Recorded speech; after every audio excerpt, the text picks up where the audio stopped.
Hello everyone and welcome back to Beyond the Apex.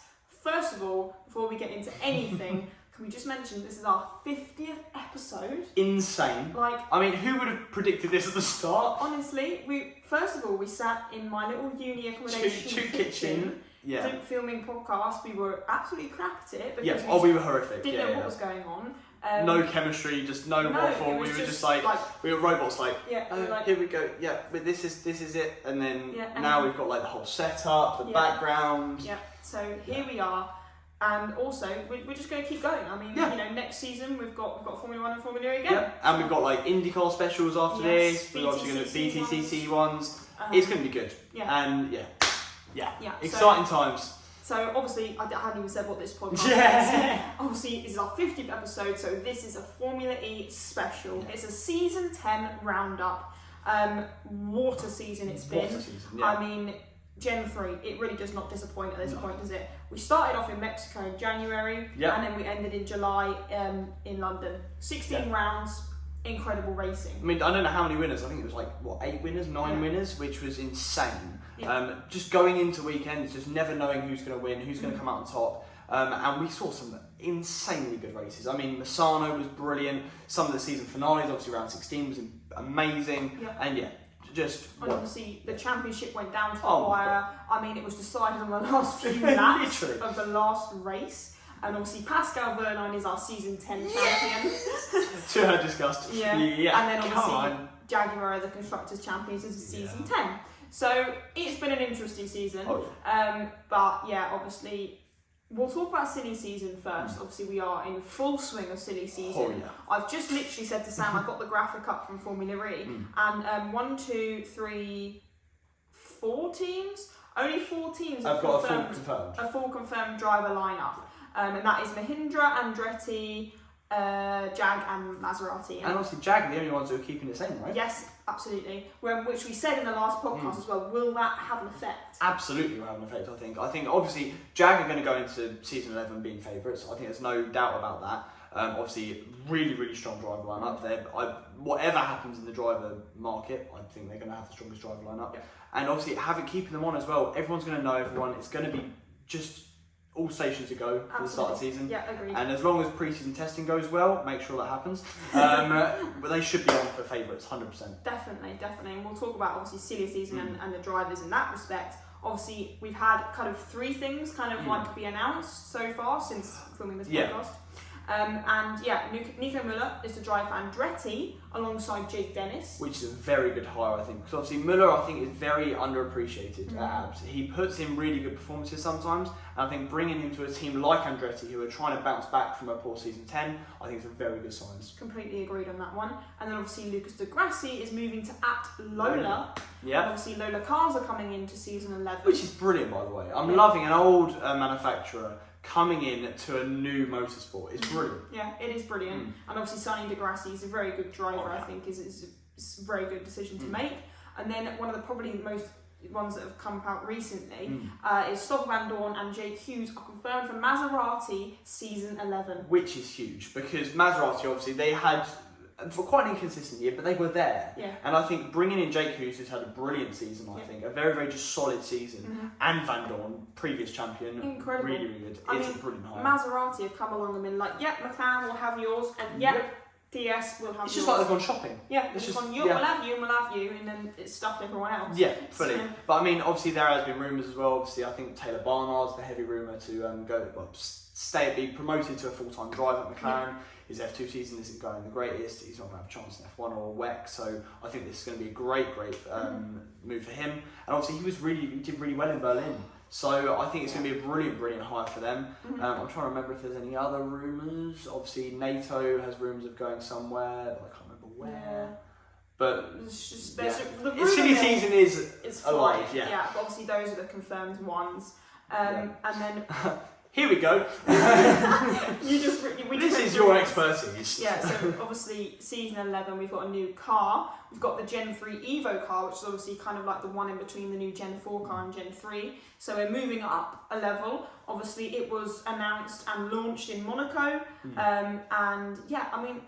we've had mixed opinions about it. I think we spoke about it in the Monaco one. But this new car is apparently, supposed to be 36% faster than 36% why can't I speak? 36% faster than the Gen 3 car, and then obviously 30% faster than a current F1 car. In a straight until the corner comes. Yeah, and then it's done for. Yeah. But what I found the most interesting was it's an all-wheel drive. Which is going to be brilliant on the starts, because obviously at the moment they come off the line and they are a bit slow because they're rear-wheel drive. Mm-hmm. The starts are going to be brilliant to watch. Yeah. For sure. Yeah. For sure. Yeah. Thanks, Sam. Yeah. Yeah. Which is the first for Formula E. And yeah, I mean, I think during qualifying, like you said, race starts and attack mode, this is really going to maximise the fact that they've got more power, so they can actually kind of be faster, and it's going to really impact performance and that battling, and it's just going to be really interesting races. 100%. And I think the main thing about electric racing is the instant torque. And I think at the moment, even with the current Gen 3 cars, they look somewhat slow in a straight. But I think with this Gen 3 Evo car, it is going to look incredible. It's going to, car fans, it's going to look like the Mercury, which is a hill climb car designed purely for kind of looking fast. And it's got the same 0 to 60 time as this one, and that thing looks like an alien spaceship. So I cannot wait to see how quick this Gen 3 Evo car looks coming out corners, going onto straights. It's going to be really, really impressive. But I think they've also got to design good, hopefully Formula E have designed good brakes, because I think I hope it's going to look like they're bringing a lot more speed into the corners. That's what I think it's going to look like. Rather than kind of just regen. Yes, exactly. So hopefully they'll be able to regen more efficiently, and then it'll bring more kind of exciting racing. Exciting racing. Completely agree with you there. Talking about kind of brakes and tyres and that kind of thing, I think they are introducing a new optimised all-weather tyre. Obviously they use Hankook iron tyres, and they're all-weather, so you can use them in the dry, the wet, everything. Needed for London. Yeah, needed for London, because you've got both kind of terrains. And actually, the new tyres are said to have 5 to 10% more grip than the other ones that they've had previously, which again is kind of a positive, because you're talking about more speed into corners and things like that. They're going to need that grip with the absolutely. brakes. So that's a good thing. And another thing to talk about is the boost charging, which we've also said a little bit about in Valencia. Yes, yeah. Which they've obviously been testing technologically, they've been testing it and developing it, and obviously it's going to be kind of brought into effect with a Gen 3 Evo car. They were actually testing this again in London during FP, which is interesting, but it's still not being introduced straight away. It's still being developed in season 10. But they've just got to be careful with how they introduce it, because obviously they need to make sure that it's perfect, they've got all the logistics down. But that will be very, very interesting. It will introduce a kind of pit stop scenario. Obviously, they're going to come into the pit stops for about 30 seconds. They're going to put a high-speed charge into the car, which is 600 kilowatts in 30 seconds, which actually, I can't even comprehend how insane that is. With the big suits. Well, yeah, it's literally, you're just, genuinely, I can't describe to you how much that, no words. Anyway. I wouldn't want to be that mechanic. I would not want to be that. You have to pay me more to do that. Yeah, literally. Oh, God, yeah. Because, you have to pay me to put my little charger into my car, and that's 30 kilowatts. And that's over 7 hours, and that's 30 seconds. So anyways, but it'll give more energy mid-race. So I mean, like you said, they won't have to be regenning as much to kind of, in terms of getting enough race distance and stuff like that. But we'll talk about the teams now. Yeah, so I can take a break, go on to the teams. Cool, so we'll talk about the teams now. Obviously, I put them in order of championship and how they did in season 10. We'll talk about Jaguar first. Obviously, both drivers missing out on the championship. It's a shame. I mean, they would have been going into the season, especially with their start of the season, going, it's going to be one of us. And I think everyone was like, it's going to be Casti, because Evans was behind, and it was kind of clear that Casti was that number one driver. But as soon as Evans started to get a bit of luck on his side, he started outperforming him. And it's a shame that they both missed out, because they both deserved a championship this season. I think Evans especially deserved one. I completely agree, and it is such a shame. I was devastated for the team, because obviously, again, we've spoken about it in our F1 podcasts. I find it really difficult to kind of manage a team where you've got someone like Max Verstappen and Perez, and you've got two sides of the garages, and they're both completely different, and one's winning every time and one's losing every time. Now you've got Jag, who, the team has won the Constructors' Championship, which is insane for development and money and things like that. Especially bonuses and stuff like that. Yeah. And then two drivers have both missed out, and it's absolutely devastating for the team. So how do you kind of It must be so conflicted. It must be so divided inside. And even though the drivers did miss out, I do think the team's going to be motivated going into next season. 100%. They're going to be kind of hyped for it. Obviously, they've got their Christmas bonuses, which they're very happy about. Yeah. But they're going to be motivated, and especially they're going to see promise. I mean, obviously, Porsche was catching them up fast at the end of last season, that's for sure. But they still had the pace, especially shown in the last race. So it's going to be interesting. Definitely, and we'll talk about Porsche. Obviously, I mean, Pascal won the championship, so again, I don't think you can't say anything bad really about them. They've done a brilliant season 10 in general. Do you know what the gap was between Jag and Porsche at the end? Literally nothing. Oh, so if it hadn't been for the disqualification, they probably would have got both championships as well. So Porsche really did a good job. Yeah, they did, and obviously they did miss out on the constructors, obviously to Jaguar, but in that respect, I think they're very happy with the season 10 champion. I mean, that's all that matters. They're still performing to the same level, and they're going to go into season 11 really wanting to push that again. Absolutely. Obviously, it's their powertrain that they're going to be trying to kind of make it perfect for next season. And as long as they nail that, it's going to be Jaguar Porsche again, and it's going to be so interesting to watch. Hopefully, we have a DS Penske come up. Hopefully maybe Andretti kind of finds some form again. Yeah. Maybe Envision come back from season 9. But yeah, it's going to be so interesting to see what kind of teams nail these new cars and which doesn't, who don't. I mean, obviously, personally, I hope McLaren do well. Obviously, everyone's going to Maserati, so maybe they've got some promise as well. It's going to be really interesting to see who nails it. But I reckon, out of everyone, it's probably going to be Porsche and Jag who nail it. Absolutely, and obviously you just said about DS. I mean, obviously consistency all season, absolutely so consistent with finishes, and their championship climb, it really did help them. They needed that consistency because obviously at the start of the season they were so kind of nowhere, and then they brought in some new hires, and then they just became so consistent, getting the good results day and day out. Even if they weren't winning races, they were just there all the time, as you were saying. Yeah. And that's what they needed. They've got such a strong driver lineup. I don't know, was theirs confirmed? No. So, because obviously they lost Van Dorn, but keeping Jevin, he is staying, right? I don't know. Is he not staying? Bear with. Is he staying? Yes. Yes, he is. I thought Jev was staying. So I think it's season 11 he's thinking of leaving. But obviously he is a god in Formula E, and he's experienced everything. You know he's just going to be able to drive these Gen 3 Evo cars very well. He's going to be able to adapt to it. Yes, that's it. His adaptability is going to be very strong in comparison to other drivers like Van Dorn and Hughes, who maybe haven't had time to kind of experience every Formula E car. I completely agree. I mean, like Jev has gone from Gen 1. Literally. He's been there all the time. Yeah. So we'll talk about Nissan now. Obviously, Ollie Ronan has really been promising for the whole season. God, yeah. So, I mean, he's pulled out results from nowhere half the time. I mean, he's literally been running P16 at one lap and then been in P3. Yeah, and all of a sudden he's got a podium. And I'm like, it was the podium just God at the start of the season. I think he got like 7 in the row or something crazy. Yeah. But hopefully he can pull some of that form back. Definitely. I think Nissan will really be kind of pushing for that kind of more so in season 11. And obviously talking about Andretti. I put that as a question mark. Yeah, which is a very kind of hot topic. Are we witnessing Jake Dennis's downfall? I think it's a very strong shout because obviously we saw how petulant he was in London, and whether that was because he didn't even have a chance at the championship or this, that and the other, I don't know, because if he doesn't have a strong season next season, what's he going to do? Because he's clearly, is he enjoying being there? I don't know, because he enjoys being at the front. Is a team like Porsche going to pick him up or something like that? Or is he going to go to WEC or go to IndyCar or something like that or have another challenge? Because he doesn't want to be in Formula E to run at the back. He wants to be in Formula E to win. We've seen that. We've seen he's a rebel development driver. He has got so much promise. He wants to be winning. And if Andretti can't give that to him, he's going to change. He doesn't care. Completely agree with you on that one. And obviously, like you just said, in London, his racecraft was just absolutely diabolical. Yeah. So are we witnessing his downfall? I don't know. So season 11 is going to be very interesting. Yeah, but I mean, Andretti in general, I mean, they had an okay season, very inconsistent. Nato did kind of bring up his game a little bit. Obviously, he got a podium, I think one podium. In China. But yeah, I mean, it's just they need to be there better. They need to be there consistently. And obviously they were fighting for the constructors in season 9. Let's not forget that. They were there, and then this season just dropped off. Completely agree. Yeah.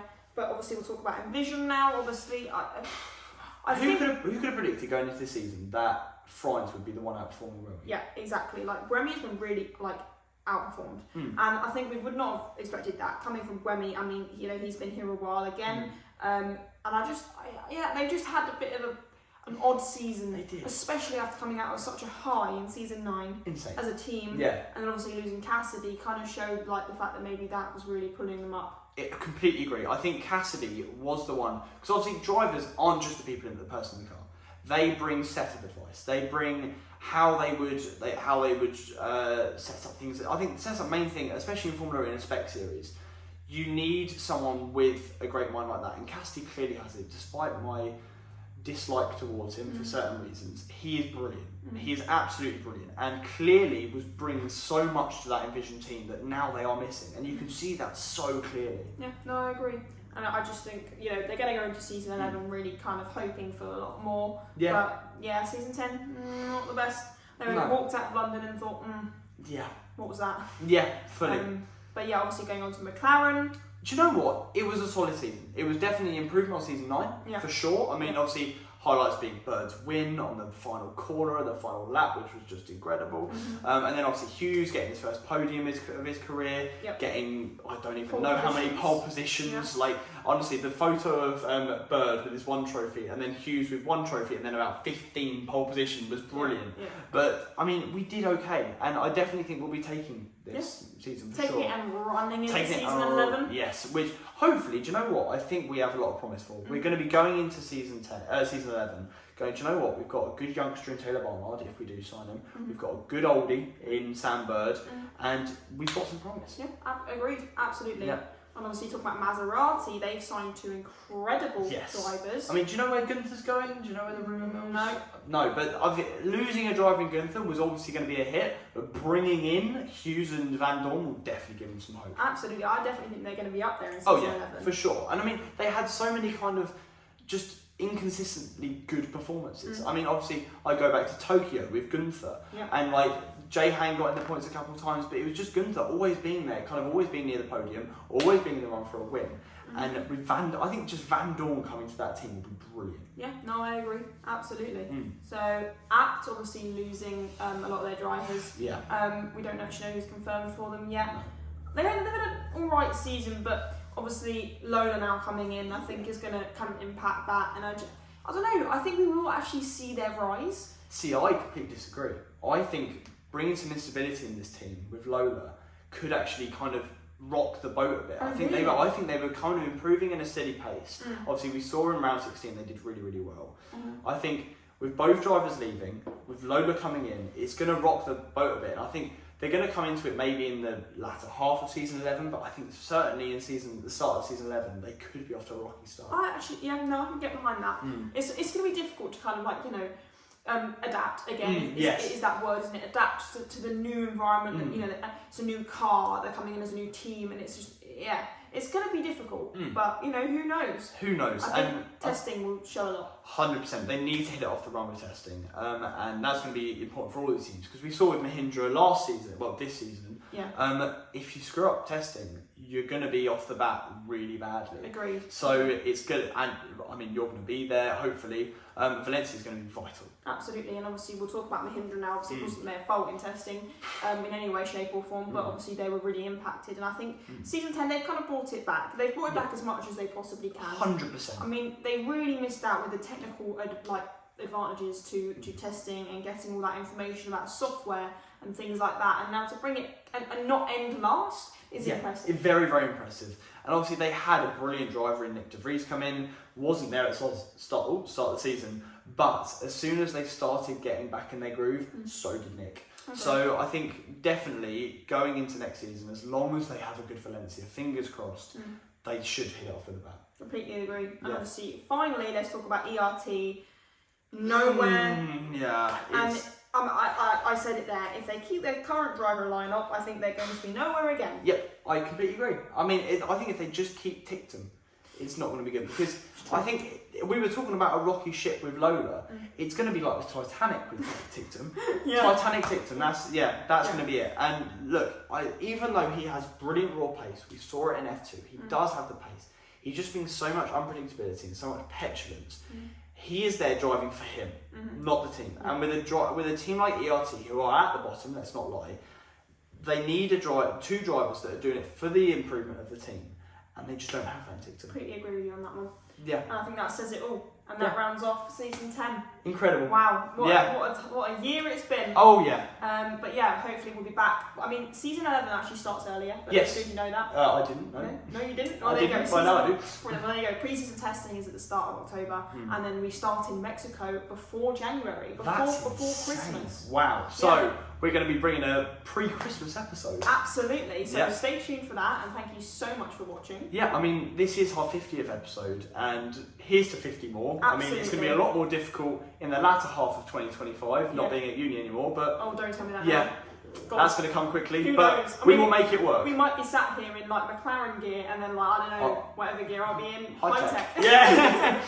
But no, I mean, thank you very much for all the support and watching. We appreciate it. And yeah, here's to 50 more. Yeah, see you soon.